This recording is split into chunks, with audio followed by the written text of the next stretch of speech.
Hello friends, तर आज आपण बघूया मस्तपैकी कमी साहित्यात चविष्ट मिरची भजी। हे बघा, या राजस्थानी मिरच्या घेतल्या मी आहेत। हे मध्ये चिरून घेतले आहेत आणि त्यांना बिया काढून मीठ लावून घेतले आहे। त्याला अर्धा तास मीठ लावून ठेवलं होतं। आता इथे मी बघा 1.5 वाटी बेसन पीठ, अर्धी वाटी तांदळाचं पीठ, यामध्ये हिंग, चवीनुसार मीठ आणि पाव चमचा खायचा सोडा घातला आहे। आता वाटीने थोडंसं पाणी घालून मी हे बॅटर घोळवून घेणार आहे। सुरुवातीला मी हे बॅटर थोडंसं पातळ ठेवणार आहे, कारण का ह्या मिरच्या आधीची जी मिरचीची बॅच आहे ती मी डबल तळून घेणार आहे, म्हणून मी थोडंसं पातळ ठेवलं आहे बॅटर। आता ह्यामध्ये ह्या मिरच्या आपण डीप करूया। मिरच्यांचं बॅटर आपण जोपर्यंत घोळवतो त्यापर्यंत कमी गॅसवर मी तेल तापत ठेवलं आहे नेहमीप्रमाणे, यामुळे भजी किंवा कुठलेही तळणीचे पदार्थ जळत नाही। आता बघा, ह्या मिरच्या मी चांगल्या प्रकारे मधून पण यामध्ये ते बॅटर मी घोळवत आहे आणि चांगल्या प्रकारे मिक्स करून हे आपण तेलामध्ये सोडूया।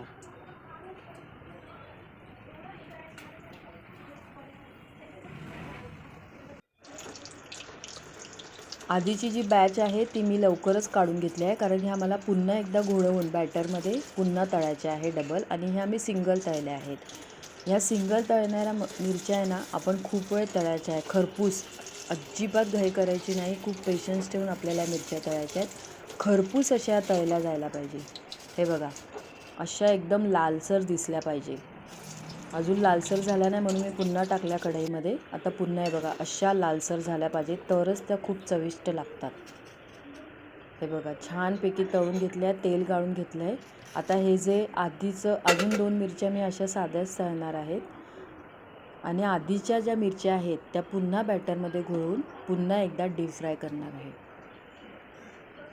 ह्या पण मी आता एकाच तेलामध्ये म्हणजे एकदाच तळून घेणार आहे। ह्या पण खूप छान लागतात, पण तुम्हाला ह्या जास्त वेळ तळायच्या आहेत। कमी आणि जास्त अशा दोन्ही आचेवर आपल्याला चांगल्या खरपूस तळून घ्यायच्या आहेत मिरच्या। खरंच सांगते, या मिरच्या खूप चविष्ट लागतात, एकदा नक्की करून बघा।